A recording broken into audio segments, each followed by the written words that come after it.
Hi everyone, welcome to my channel. I am Simran Sahani. तो class 11 students, आज हम देखने वाले हैं फादर टू सन के शॉर्ट क्वेश्चन आंसर। तो बिना कोई टाइम वेस्ट करे शुरू करते हैं अपने क्वेश्चन आंसर्स को। तो पहला क्वेश्चन है, can you explain the biblical story of the prodigal stone.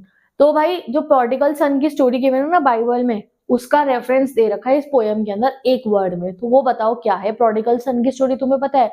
तो प्रोडिगल सन की एक स्टोरी है जिसमें है कि एक लड़का था, उस वो ना अपने मम्मी पापा को जो है लीव करके चला जाता है कि नहीं मैं तो तुम्हारे साथ नहीं रहूंगा, मैं तो बाहर जाऊंगा।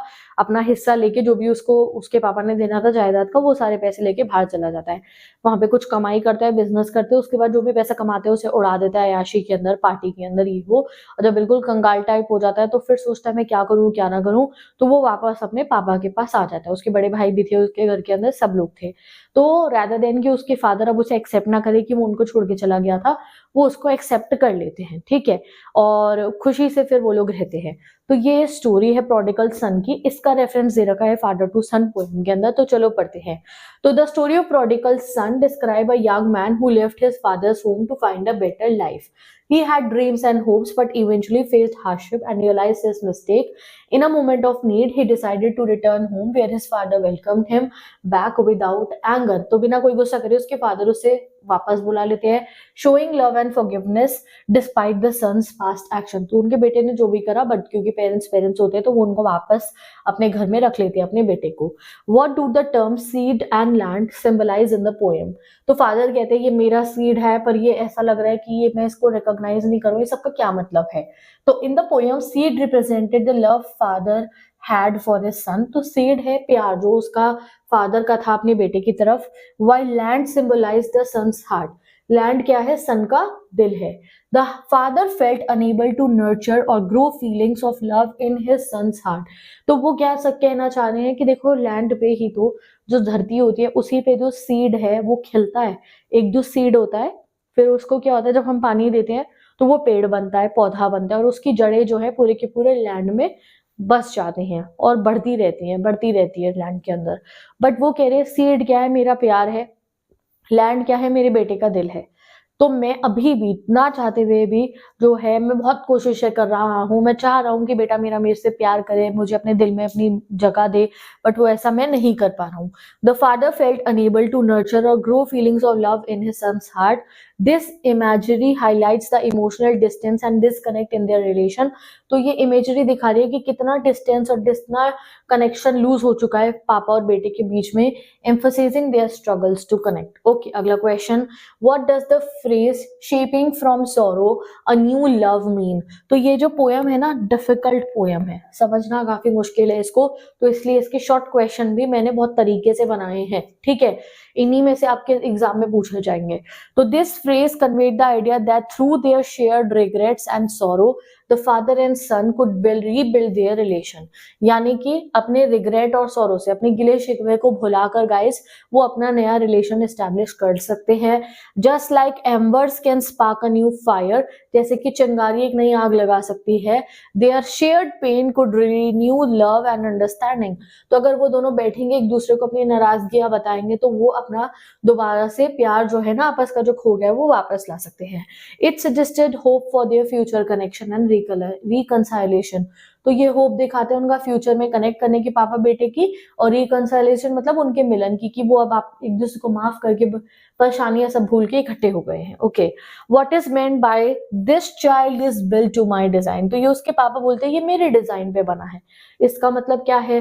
तो this line express the father's desire to shape his son according to his expectation. तो इसका मतलब है उनके पापा चाह रहे हैं कि वो मेरा बेटा मेरे एक्सपेक्टेशंस के मुताबिक बने और मेरी विशेस को माने। He had certain hopes for how his son should grow up.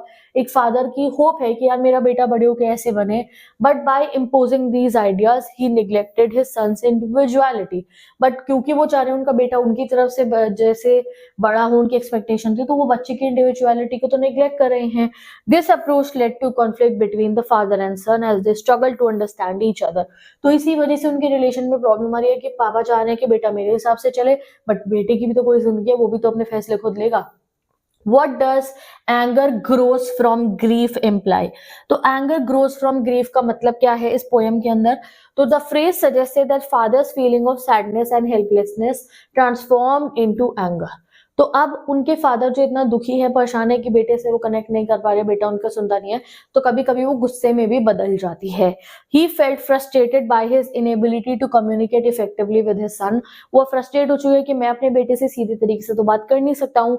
While he realized he didn't want to impose his will, his grief contribute to feelings of bitterness. But वो ये भी चाहते हैं कि ऐसा ना हो कि मैं अपनी मर्जी थोपूं अपने बेटे के ऊपर कि हाँ मेरी मर्जी से चलो, और ये सब की वजह से अब उन्हें काफी बिटर फील होता है, कॉम्प्लिकेटिंग देयर रिलेशनशिप फर्दर. तो काफी चिड़चिड़े से वो रहते हैं, उन्हें समझ में नहीं आता कि मैं कैसे इस बच्चे से बातचीत करूं, ठीक है, और इनका रिलेशन और कॉम्प्लिकेट हो गया है. What does the line we each put out an empty hand reveal about their relationship? इस लाइन का मतलब क्या है? We each put out an empty hand. हम दोनों ही खाली हाथ रह जाते हैं. तो this line indicated that both the father and son wanted to reconnect but felt unable to do so. तो इसका मतलब यह है कि बेटा भी चाहता है कि मैं भी अपने पापा के साथ खुश हूं, और पापा भी चाह रहे हैं मैं अपने बेटे के साथ खुश होकर रहूं. Their attempt to reach out to one another ended up grasping only emptiness. But जब वो कोशिश करते हैं मामले को सेटल करने की तो वो हो नहीं पाता और खालीपन रह जाता है. Reflecting the emotional distance that had developed between them. और इसलिए अब उनके बीच में एक इमोशनल डिस्टेंस हो चुका है. This highlighted their mutual desire for closeness despite their struggle. तो इससे हमें समझ में आ रहा है दोनों चाहते हैं, ऐसा नहीं है बेटा पापा से प्यार नहीं करता, पापा बेटे से प्यार नहीं करते, दे लव ईच अदर, बट क्योंकि इतनी मिसअंडरस्टैंडिंग है बीच में कि वो चाह कर भी क्लोज नहीं हो पा रहे हैं, ठीक है. Why do they both need to live on the same globe and the same land? इस लाइन का मतलब बताना है, और क्यों उन्हें इकट्ठे सेम ग्लोब और सेम लैंड पे रहना है. तो this phrase signified that the father and son shared a common social and economic reality. They were part of the same community and environment which connected them despite their difference. तो इसका मतलब ये है कि देखो बाप बेटा है तो एक ही तो घर पे रहेंगे, फादर एंड सन है एक ही घर में रहेंगे, एक ही उनकी कम्युनिटी होगी, एक ही उनका एरिया होगा जहां वो रहते हैं. This shared existence underscored the importance of their relation and the challenge they faced in reconciling their differences. What is missing in their relationship and why is that the case? पापा बेटे के relationship में क्या चीज की missing है और ऐसा क्यों है, आपको ये बताना है. तो the relationship between father and son lacked understanding. उन दोनों के बीच में ना अंडरस्टैंडिंग नहीं है एंड एक्सेप्टेंस नहीं है, एक दूसरे को एक्सेप्ट नहीं कर रहे हैं. They struggle to tolerate each other differences. वो एक दूसरे के डिफरेंसेस को टॉलरेट नहीं कर पा रहे. एक बच्चे जो अलग रास्ते पे जाना चाहते हैं वो पापा नहीं मान रहे, पापा जो कुछ बात अलग करते हैं वो बच्चा नहीं मान रहा है. Which prevented them from forming a deeper emotional bond. इसलिए वो एक दूसरे से कनेक्ट नहीं कर पाते हैं. This lack of empathy created frustration of both side. तो दोनों ही एक दूसरे से गुस्से और चिड़चिड़े रहते हैं, making it difficult for them to reconnect. Okay, अगला क्वेश्चन आता है हमारा. Would you describe the relationship between the father and son? तुम कैसे दिखाओगे फादर और सन का रिलेशन? तो relationship between the father and son was strained. अच्छा रिलेशन नहीं था देखो गाइस उनका. And marked by a lack of understanding. उन दोनों के बीच में अंडरस्टैंडिंग की कमी थी. The father struggle to connect with his child. Father की क्या स्ट्रगल कर रहे थे, वो उससे कनेक्ट नहीं कर पा रहे थे बच्चे से, which resulted in a growing distance between them. और उनकी दूरियां बढ़ती जा रही थी. Instead of nurturing their bond he often tried to impose his views on his son. तो पिताजी की गलती ये थी कि अच्छा इससे अच्छा कि जाके बच्चे से बात करे, बॉन्ड को अच्छा करे, वो उसके ऊपर अपनी जो पॉइंट ऑफ व्यू था ना उसे थोपते थे कि भैया तुम मेरे हिसाब से चलो बेटा. This approach led them to feel like strangers. और इस वजह से दोनों स्ट्रेंजर्स की तरह रहते थे एक ही घर में, missing the deep connection they had once.